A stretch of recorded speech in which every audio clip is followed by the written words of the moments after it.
Welcome to the meeting room at Global TV Talk Show, a broadcast service of globalbusinessnews.net.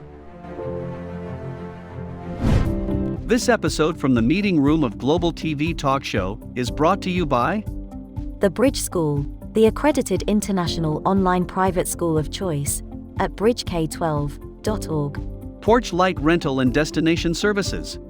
Reduce your renter lump sum or managed relocation costs. Visit them at porchlightrental.com. CubeMonk, featuring the world's first smart cube. Track your goods with our advanced GPS system. Welcome to the future of moving and relocation at cubemonk.com. Primestone Partners, featuring corporate, government, and developer housing solutions, as well as senior-level advisory services. Find them at primestonepartners.com. And by heirs.com. With our full range of services, we can help design and manage your international relocation. Find us at heirs.com. Insured Nomads provides protection and peace of mind with health insurance, travel insurance, group, or tailored insurance for the globally mobile. Visit us at insurednomads.com. And by International Auto Source. We are the vehicle experts for expats, featuring all major brands of automobiles with flexible solutions and financing. On the web at intlauto.com. This is Ed Cohen in San Diego, California, your broadcast host of Global TV Talk Show. Our very special guest today is Pinky Gadiali, and she's in the UK. I am in Edinburgh. Oh, in Edinburgh. Scotland. So, Pinky, on your website, you talk about several interesting things. And what particularly caught my attention was the Imposter Syndrome.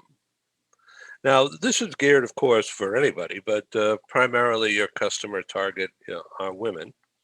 And I would guess contemporaries of you, same age range? Or? Yeah, I would say so. I'm not going to tell you how old I am, but we're looking at the age. I'd say 31. Oh, that's so kind. See, that's why I like you, Ed. You see, this is brilliant. Yeah, so the age range is probably from about 30 to around 45 mark, 50 mark, and it's working really and getting an idea on women who are professional, very successful at what they do, and the external evidence shows that they have all the qualifications in the world and they're doing so well that despite this external evidence, they somehow convince themselves, as I have done in the past, that we're not good enough or not able to do the work because you feel like you're going to get found out or you feel like an imposter in what you're doing. So found out meaning that it's not really fake it till you make it, but everyone does that. That's not psychological damage. No, it's not. But what it does do is it holds you back from achieving your big goals, your big dreams. And you can imagine that if you keep doing this kind of behavior on a repetitive basis, it becomes a habit.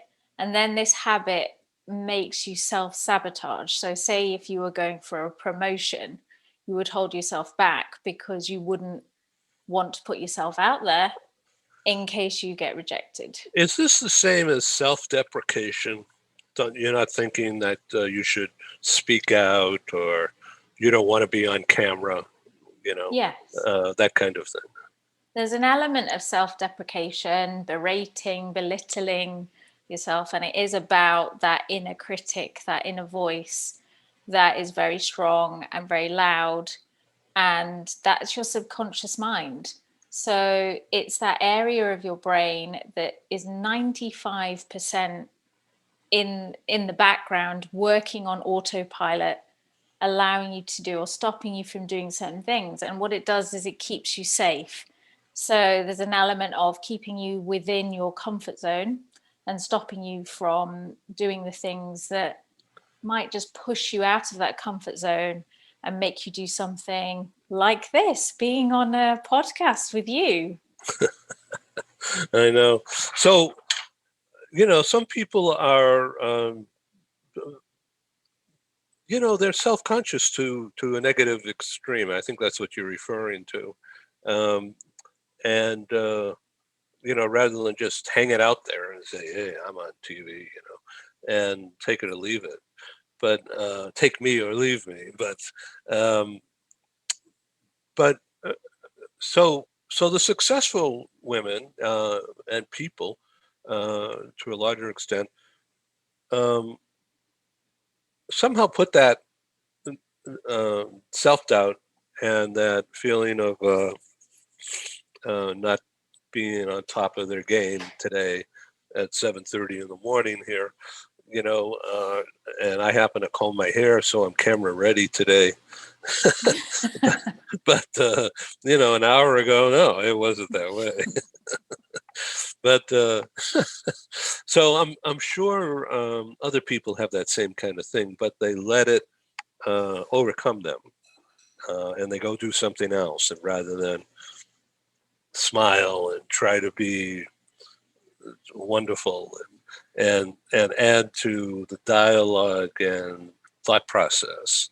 I think that's exactly what you're doing. Yeah.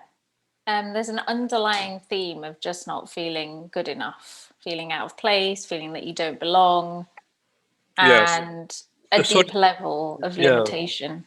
So do you conquer that or strive towards conquering that by continuous lesson planning and role playing?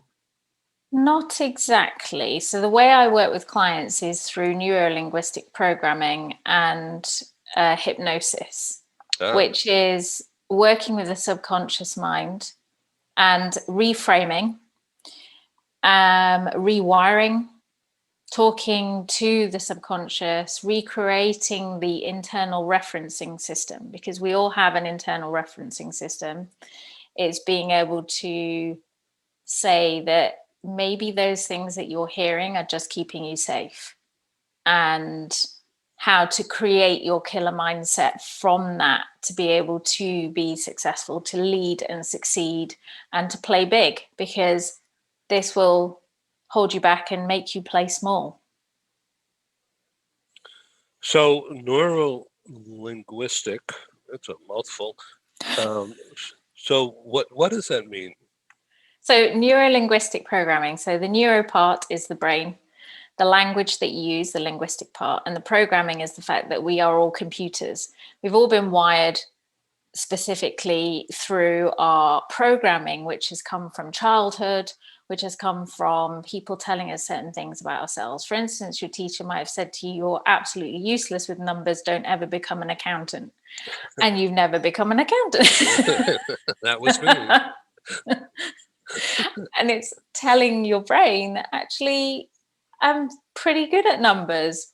It's just that one teacher told me so. And I've then created my programming according to that and never done something that I might have been really good at. So how long does it take to course correct? My programs are 3 or 6 months, and we work together on a bespoke, tailored way. So every person that I see, I mean, it's not a cookie cutter approach. Every person I see, I tailor to their needs and their requirements. Every single week, there is always a new challenge that comes along. Whenever we uncover certain things, other things will come up. What I do is very long lasting after we've done the work. So the transformation happens within the session, and you don't necessarily need to go away and do any additional work apart from the fact that you've got to train your mind to this new habit.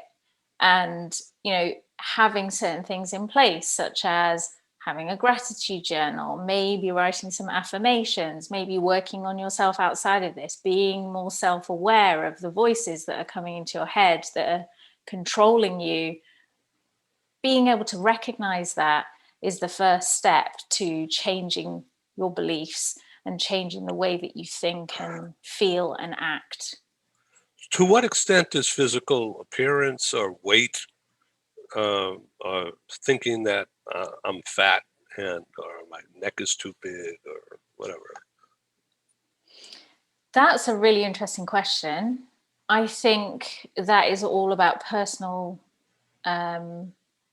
perception, because it's the way that you think about yourself. I think certainly imposter syndrome can show up even if you are the most beautiful person in the world. It can show up at any point in your life, and 70% of women have struggled with this at some point in their lives. So that's quite a huge percentage. And it's even more obvious as we become more successful. So as we get up to the exec level, the C-suite level, we start seeing this more and more. And this applies to men as well. So 52% of executives, male and female, have suffered with some element of imposter syndrome whilst they're working, whilst they're in these positions, which I find very interesting. That can impact every area of your life. It's not just at work, it can happen in all the areas. Once it starts happening in one area, then it happens in other areas. Then you start getting low confidence, then you start having low self-esteem, then you start self-sabotaging, and then you start suffering mentally, emotionally, and physically, and then start playing small. It's almost like a snowball effect with everything just adding on. So when people, let's just say people, not men, not women, they get a job, a new job, and maybe a step up 2 or 3 levels, a good promotion, more money, more power, more everything. Some people are going to say, I deserve that. But others are going to say, now what do I do? And where do I get information, and who are the stakeholders, and how do I deal with all that? And so the imposter syndrome is front and center there. Yes. I mean, what am I doing here? Why was I given this role promotion? Yes. Although you start questioning yourself.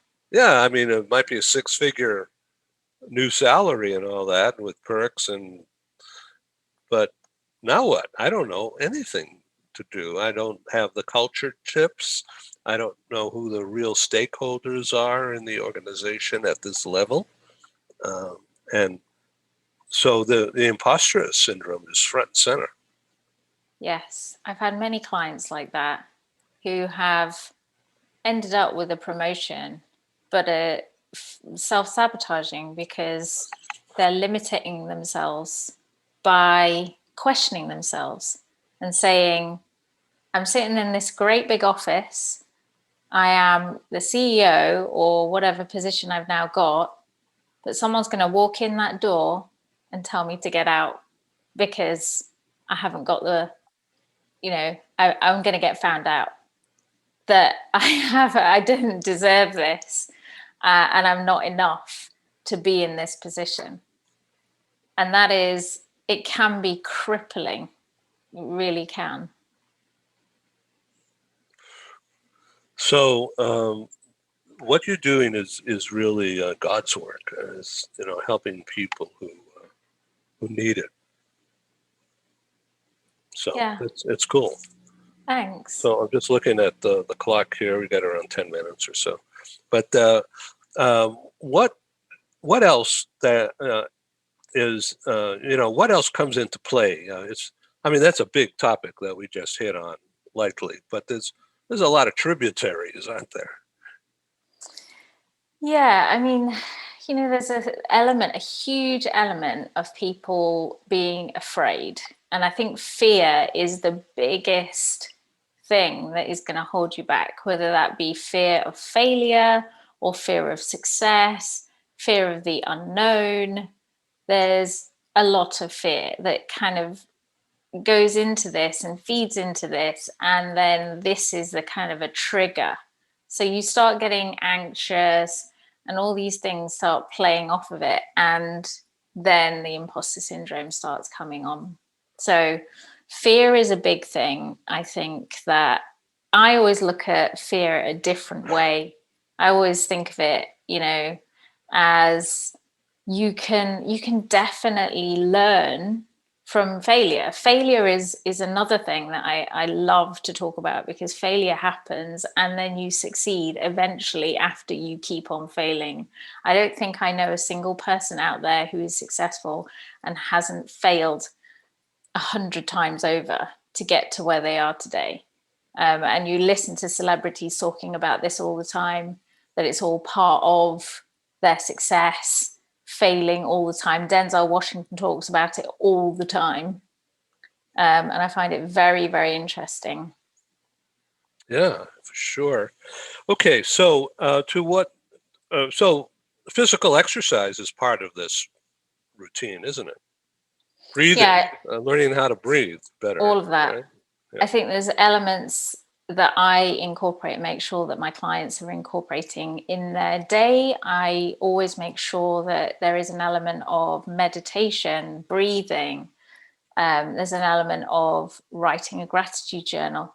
There is, some exercise in there to get the blood flowing to all parts of your body, especially your brain. When you wake up in the morning, I've noticed a difference. If I get up and I'm doing a session in the morning at 6:30, and I have the blood flowing to my brain, I definitely have a more productive day than if I don't do that in the morning. So some form of physical activity that's going to get your blood pumping around your body is definitely going to be of benefit to you if you are working and doing something.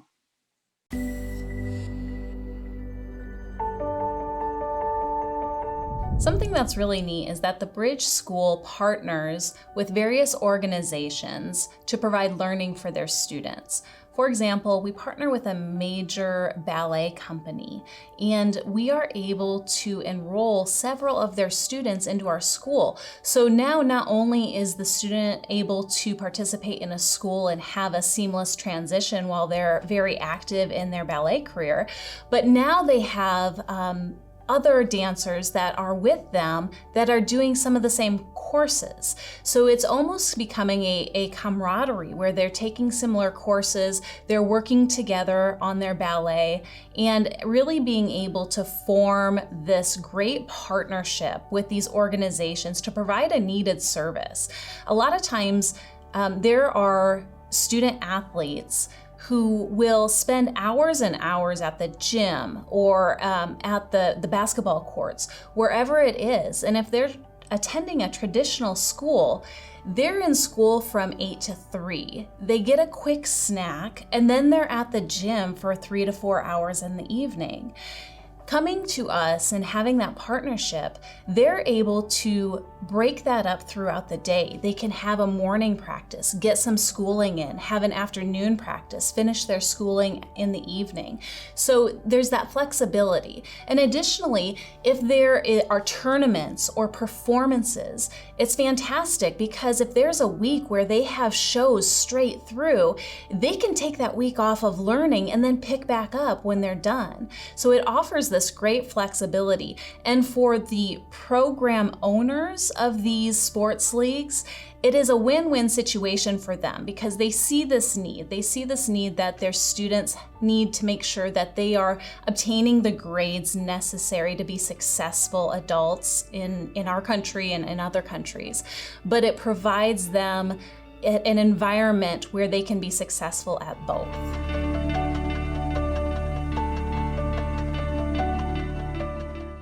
The next, the kind of after my coaching, I started going to networking events to attract my ideal client.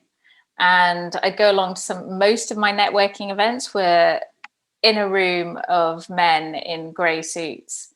And that was the point of where I started my business, netwomen.co, because I'd walk in and it would be a room and I'd just think, pale, male and stale. How on earth is this happening? What century are we in? And there's got to be other women who are in the same position as me, who are looking to network, looking to do business with other women, and also not feel like an imposter, standing at the door and feeling daunted, intimidated by all the men that were in the room. So I started netwomen.co in 2015, which were in-person events in Edinburgh and Glasgow. Our events were very successful, very fun, and attracted some amazing women. And I've built a community, not just in the UK now, we're a global network of women. And it's where global women meet community. What really I think as women we need in business, no matter whether you're in a business on your own or whether you are working for somebody in the corporate world, there is an element of loneliness where you don't feel like you're being supported, that you feel like you can't just have that chat with other like-minded professional women. So having created this, it's really about not only the coaching element and the mindset work that I do, but also about peer-to-peer support, about the mastermind groups and the mentoring that we offer that allows women to get visible, to promote themselves, to help them generate leads and opportunities. And this could be anywhere on a global scale. And having been in a situation where I was faced with a toxic relationship, I've decided that having 1 million women on this platform and then giving back. So 10% of all the membership will go towards a foundation, which will help women who have been in toxic relationships at work or with themselves. And I think that's really important because this kind of thing needs to be talked about more. The bullying in the workplace, the element of toxicity within teams, within the boss, with the manager, whoever that might be, that's not talked about enough. And we need to help and support these women and coach them to help them heal, to have the right places to go and talk to people to be able to solve this. So this is a huge passion of mine, and that is my purpose. And I'm looking to connect with people all over the world to help to do this and make this happen. Yeah, I'm very happy to offer our network. So toxic relationships at work are power structures, aren't they? Partly power structures, but partly the fact that there's a history of women not being treated equally. There is a lack of diversity and inclusion and belonging, particularly at the top. And it's how do we help our women and how do we invest in our women to help them and support them at this level, because it is very lonely at the top. There are no other women necessarily in a boardroom. Maybe you're the only one. Maybe you're the only one that's a executive that walks into a room full of men in grey suits. And maybe you need that support. Maybe you feel like you need somebody that's going to help you overcome that feeling of being out of your comfort zone, feeling like an imposter. Maybe that anxiety comes into play and you start limiting yourself because you feel that way. Wow, that's really good. I love what I do. I just want to help women lead and succeed and do their amazing things and channel that energy that I have about this and help as many women as possible all around the world. So how did you get in touch with or find Dr. Natalie? Oh, let me think about this one. I can't remember actually. Okay, well, good. I was just wondering how that connection happened. How did that happen? I think, was it a mutual connection somewhere? Yeah, I think we met at a networking event which was running in DC online, of course. And it was an invitation for netwomen.co to come on, and we were doing a collaborative thing. So we had people from Scotland and the UK.